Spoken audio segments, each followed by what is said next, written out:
Untuk itu, fraksi PKS menolak penetapan BPIH sebesar 93.410.000. Mudah-mudahan PKS tidak menolak haji tahun ini.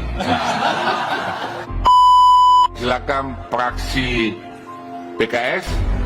PKS menolak, Ketua. Menolak ya BPIH. PKS tidak setuju untuk kedua kalinya musim haji. Mudah-mudahan PKS tidak menolak haji tahun ini. Fraksi PKS memberikan sejumlah catatan sebagai berikut.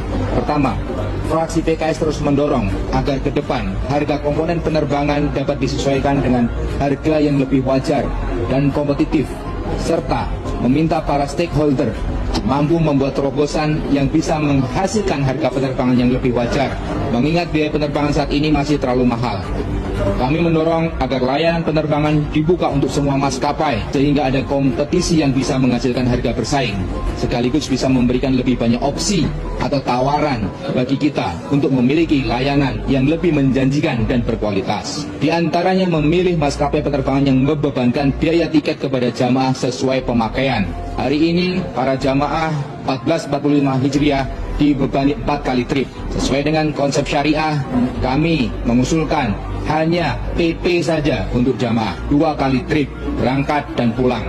Namun ketika pesawat kosong, jamaah harus tetap terus membayar. Kedua, fraksi PKS konsisten meminta agar regulasi zonasi lokasi perhotelan atau pemukiman dihilangkan, mengingat aturan ini berdampak terhadap tinggi dan rendahnya harga hotel, karena peluang kompetisi yang sehat bagi hotel-hotel setara menjadi sangat terbatas. Akibatnya, harga-harga hotel dalam zonasi menjadi mahal. Selain itu, menghilangkan zonasi juga berimplikasi pada efisiensi biaya komponen bus selawat yang sebenarnya cukup dibebankan kepada pihak hotel saja. Ketiga, fraksi PKS terus mendorong usulan agar durasi haji dipangkas dari 40 hari menjadi 30 hari. Sebab dengan pemangkasan durasi ini, maka memberikan dampak secara multidimensi, mulai dari biaya konsumsi, tugas haji, serta suasana psikologis jemaah dengan mengurangi berbagai beban pembiayaan lain terkait yang jika ditaksir bisa menghemat hingga ratusan miliar. Untuk itu secara konkret kami mengusulkan agar pemanfaatan bandara lama dan bandara baru di Jeddah,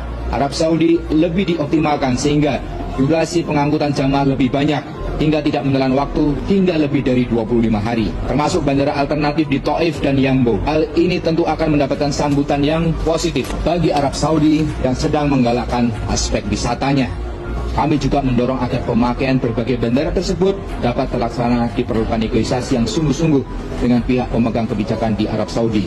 Fraksi PKS telah berusaha maksimal memperjuangkan aspirasi jemaah sejak usulan BPIH diputuskan di rapat panja BPIH. Seluruh rakyat Indonesia melihat dan mendengar bagaimana kami terus mencari jalan terbaik dengan mengedepankan kepentingan umat, bangsa, dan negara agar pelaksanaan haji tahun 2024 tetap berjalan lancar, selamat, baik, dan menjadi haji mabrur dengan tetap memperhatikan hak-hak calon jemaah haji yang masih menunggu yang jumlahnya kurang lebih 5,3 juta jemaah, mempertimbangkan rasa keadilan bagi jemaah haji yang sudah mendaftar dan mendapatkan nomor porsi yang sebagian besar adalah kalangan masyarakat kelas menengah seperti petani, nelayan, dan pedagang kecil, di mana mereka mengumpulkan uang sedikit demi sedikit untuk bisa mendaftar haji.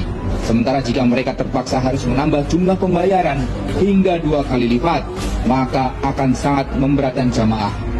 Untuk itu, fraksi PKS menolak penetapan BPIH sebesar 93.410.000. Kami berharap pemerintah bisa melakukan efisiensi dan negosiasi ulang dengan pihak-pihak terkait sehingga dapat dicapai harga yang terjangkau, rasional, dan nyaman bagi jamaah. Fraksi PKS memohon ampun kepada Allah SWT jika upaya selama ini masih dipandang belum maksimal, dan kami juga memohon maaf kepada seluruh jamaah yang akan berangkat tahun 2024 jika buah perjuangan kami dinilai belum memuaskan.